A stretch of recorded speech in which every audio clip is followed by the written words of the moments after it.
4 days of Diamond Jubilee celebrations are drawing to a close in London, but there's still some pomp and pageantry to go. The ABC's Lisa Miller is at St Paul's Cathedral. Lisa, what's happening there tonight?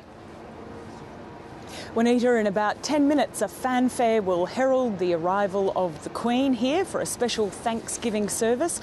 She's marked many special occasions here, including her Silver Jubilee.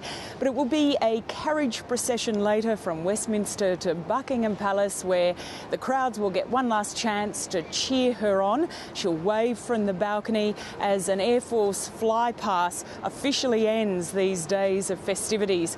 Last night, though, at Buckingham Palace, it was a slightly more informal event as music from the decades of her reign rang out. Phil Williams reports. They came in their hundreds of thousands, stretching way down the Mall. A musical tribute witnessed close up by the lucky few in front of the palace.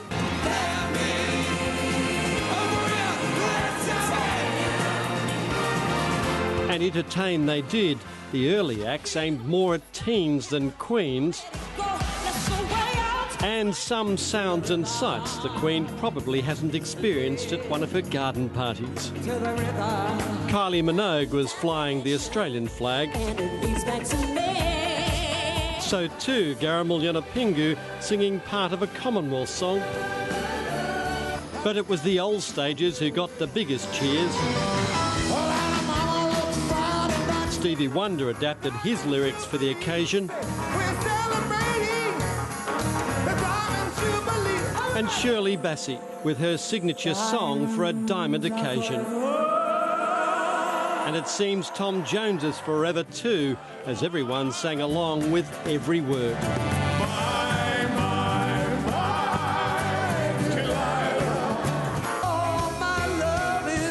The night was rounded off by Sir Paul McCartney. That love delivered personally from a future king to his Queen. Your Majesty, Mummy, the only sad thing about this evening is that my father couldn't be here with us, because unfortunately he is taken unwell. But, ladies and gentlemen, if we shout loud enough, he might just hear us in hospital and get us. The chant, Philip, Philip, resonated all the way down the Mall as the Queen lit the beacon, just one of thousands set ablaze all over Britain, the Commonwealth, we share our dreams. And in Australia, where the Prime Minister paid her tribute to our Queen. I am, you are, we are Australia. Outside Buckingham Palace, 6 decades of service were celebrated in the universal language of music. No doubting what these loyal subjects think of her, the palace, her home, the platform for a spectacular finale.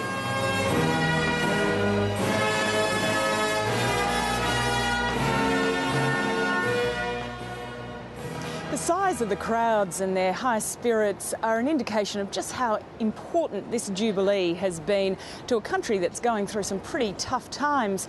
The only disappointing note, of course, was the absence of Prince Philip, who remains in hospital as a precautionary measure. And let me give you a quick update on the weather here. The Jubilee is set to end as it began, forecast of rain. That does mean, though, that the royals will travel during that procession in a covered carriage gifted to them by Australia. Thanks, Lisa. Lisa Miller there reporting from London.